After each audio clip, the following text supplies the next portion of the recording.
салом тамошобини азиз, шуморо ба нашри шашуми даври дуюми барномасобиқаи телевизионии варзиши сайёҳӣ аз намуди роҳгардаи сайёҳӣ даъват менамоем. Тавре ки дар нашри гузаштаи барномасобиқаи телевизионии варзиши сайёҳӣ шумо шоҳид будед, даври аввали барномасобиқа миёни зерсохторҳои кумитаи телевизион ва радиои назди ҳукумати ҷумҳурии Тоҷикистон дар 5 нашр баргузор шуд ва имрӯз бошад мо дар боғи фарҳанги фароғатӣ ба номи Садриддин Айнӣ ҳузур дорем. Албатта ҳамроҳи муҳассилини донишкадаи тарбияи ҷисмонии Тоҷикистон ба номи Саидмӯмин Раҳимов.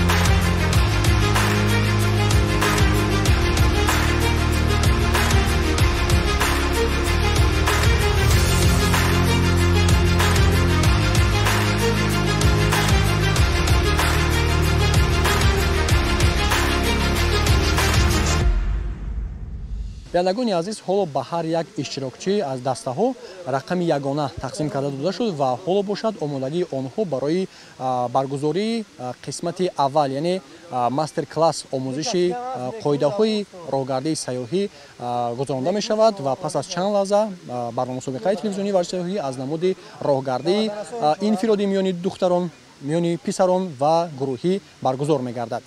Ногуфта намонад ки барномасобиқаи имрӯза миёни дастаҳои варзиш, тарбияи ҷисмонӣ, сайёҳии кӯҳӣ ва омодагии дифои ҳарбӣ ва тарбияи ҷисмонӣ, яъне 4 факултаи донишкадаи тарбияи ҷисмонии Тоҷикистон ба номи Саидмӯмин Раҳимов баргузор мегардад.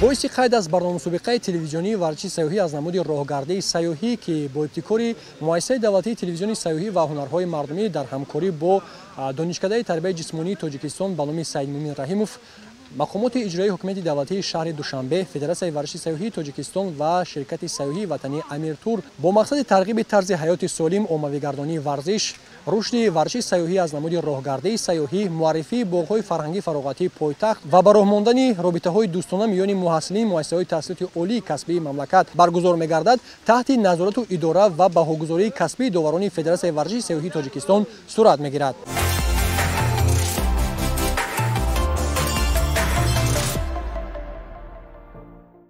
биандагони азиз, бо сабабе ки донишҷӯёни донишкадаи тарбияи ҷисмонии Тоҷикистон ба номи Саидмӯмин Раҳимов аллакай бо намуди баргузории роҳгардаи сайёҳӣ хуб ошноӣ доранд аз барномаи гузаштаи сайёҳии варзишӣ, бо қарори довари Федератсияи варзиши сайёҳии Тоҷикистон тасмим гирифта шуд ки намуди роҳгардии инфиродӣ миёни писарон дар 2 навбат 14 нафарӣ баргузор мегардад.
биандагони азиз, инак намуди роҳгардии инфиродӣ миёни писарон дар навбати аввал баргузор гардид ва иштирокчӣ таҳти рақами 3 аввалин шуда ба хати марра расид.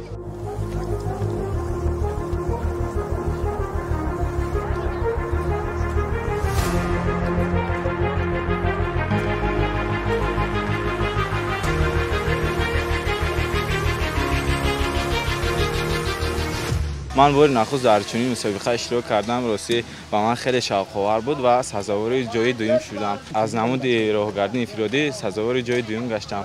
این نمود ورزش به من خیلی پسند آمد و با همه ساکنان تاجیکستان توصیه می‌دهم که با چنین ورزش مشغول شوند.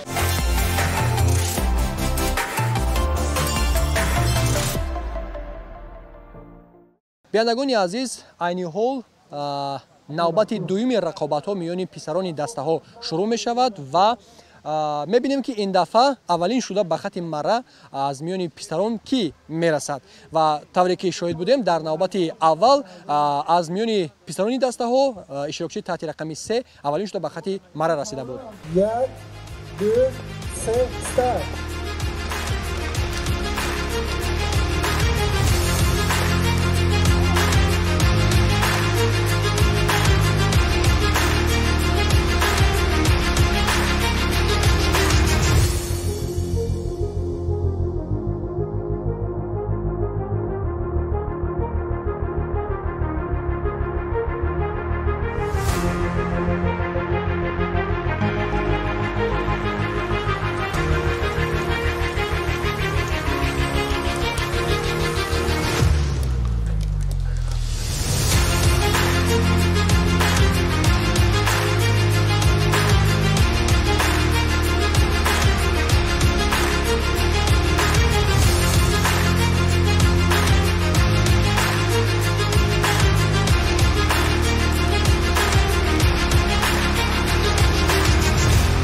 بینندگان عزیز، اینک لحظه های در انتظار برای اشتراکچی تحت رقم 31 فرا میرسد و او اولین شده به خط مره میرسد و بینندگان عزیز حالا می‌نگریم به نتیجه های به دست آورده دسته ها از نمود راهگردی گروهی میانی پسران.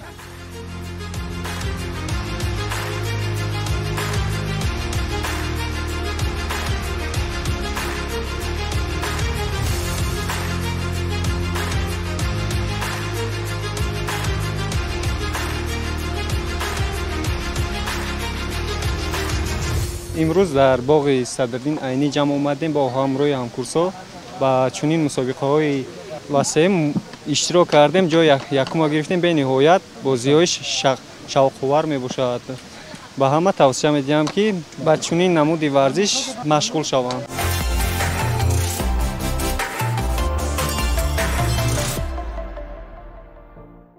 تماشاگران عزیز، حالا نمود رقابت‌های انفرادی میان دختران دسته‌ها صورت میگیرد که آنها نیز باید چون پسران مسافه 1400 متر را با رعایت طلبات‌های راهگردی سیاحی ورزشی پس سر نمایند.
عادتا رقابت‌ها میان دختران دسته‌ها باز هم شدید.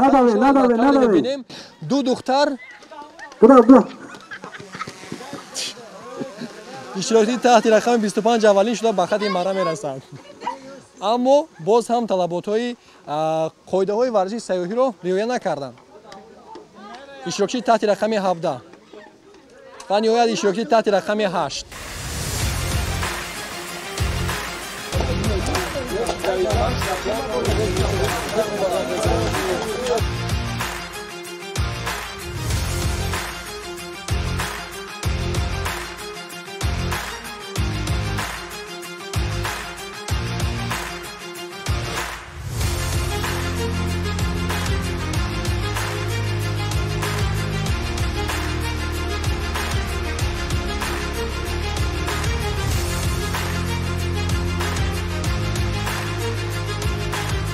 در باغ صدرالدین عینی که مسابقه بین 4 فاکولته دانشگاه تربیت جسمانی به نام سید مومن رحیم‌الله برگزار گردید. ما در بین دختران اشتراک در مسابقه اشتراک کرده در بین 4 فاکولته سزاوار جای اول گشتم. اما این مسابقه کمی به من مشکل تر بود چون که من فقط در مسابقه ورزش سبک دو اشتراک میکنم. این تنها راهگردی بود به من و کمتر وزنی تر بود برای چیزی در اینجا دویدن ممکن نیست.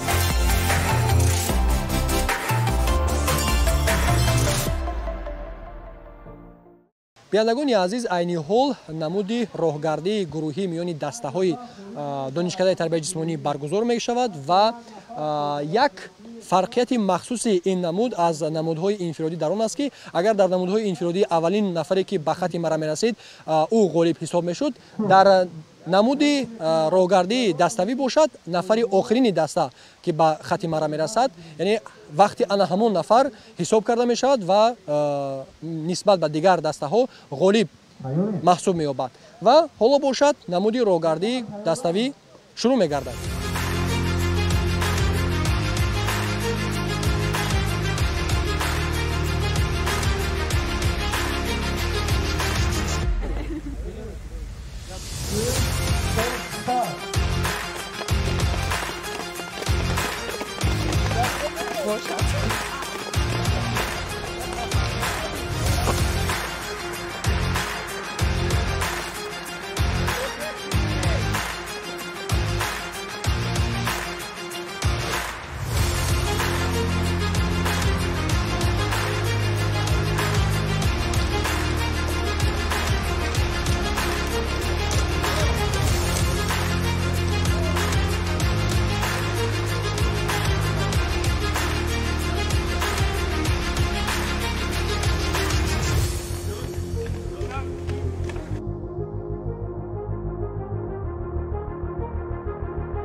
همین طور پس از اشتراک نمودن دسته آمادگی دفاع حربی و تربیت جسمانی نوبت به دسته ورزش میرسد.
дастаи варзиш нишондодҳои нисбатан беҳтарро ба даст овард ва инак дастаи тарбияи ҷисмонӣ ба сабқат шурӯъ мекунад.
дастаи тарбияи ҷисмонӣ то андозаи натиҷаҳои хубу беҳтар ба даст овард ва ҳоло мебинем дастаи сайёҳии кӯҳӣ ки бо ин намуди варзиш ошноӣ доранд ба чӣ натиҷае хоҳанд расид.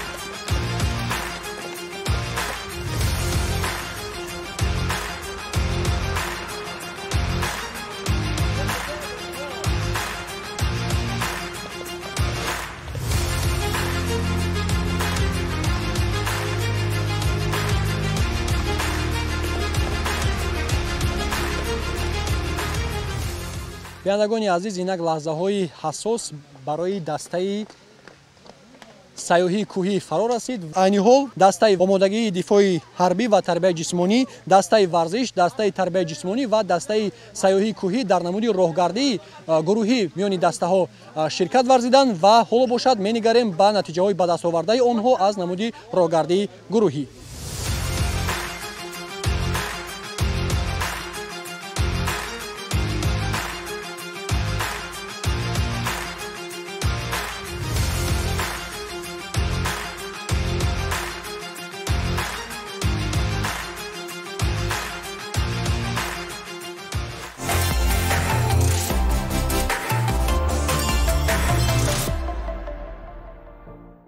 мусобиқаи варзиши сайёҳӣ дар ду низом баргузор шуд. ҳамаи шумо фаъолона иштирок кардед.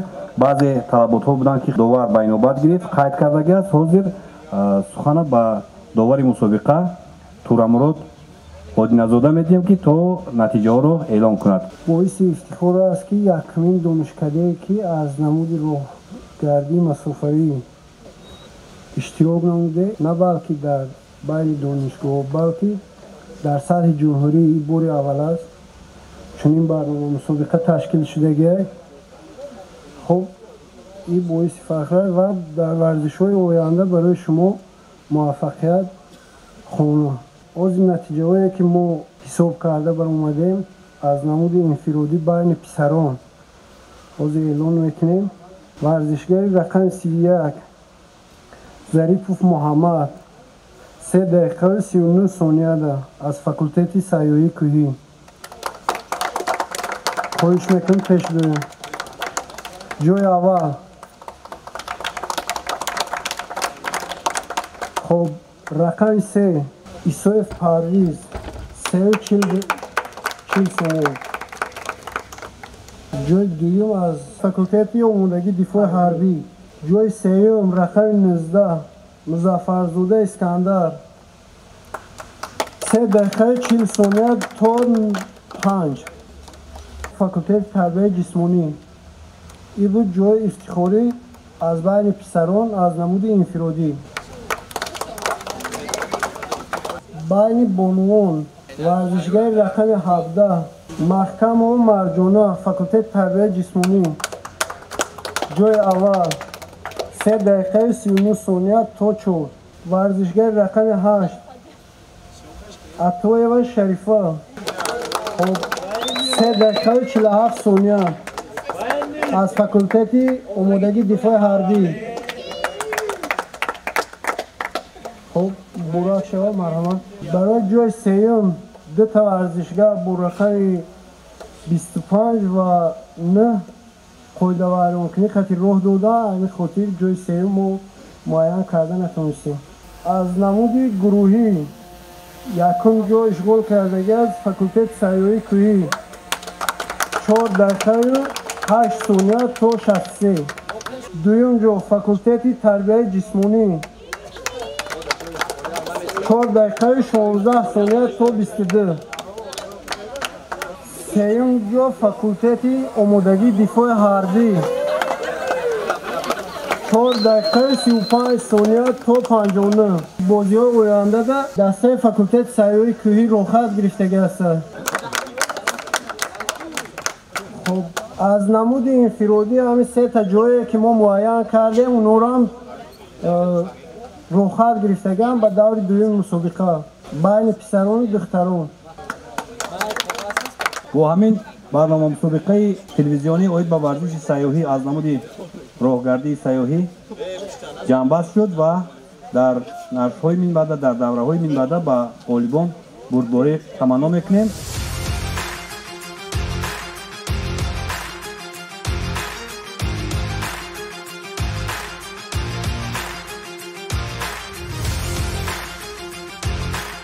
و همینطور بینندگان عزیز نشر ششم دور دومی برنامه مسابقه تلویزیونی ورزش سیاحی از نمود راهگردی سیاحی که در باغ فرهنگی فراغتی به نام استاد صدرالدین عینی برگزار گردید به پایان میرسد. امروز ما شاهد رقابت‌های جالب و سالم میان محصلین دانشکده تربیت جسمانی تاجیکستان به نام سید مومین رحیموف گردیدیم و نگفته نماند که غالبان را در دور جنبستی برنامه مسابقه تلویزیونی ورزش سیاحی از نمود راهگردی سیاحی دیپلم و جام و البته که تحفه‌های خاطروی انتظار هستند. ورزش سیاحی باز یک قدم استوار به سوی سلامتی و تنصیحاتی می باشد. پس همیشه دوستدار سیاحت و ورزش باشید.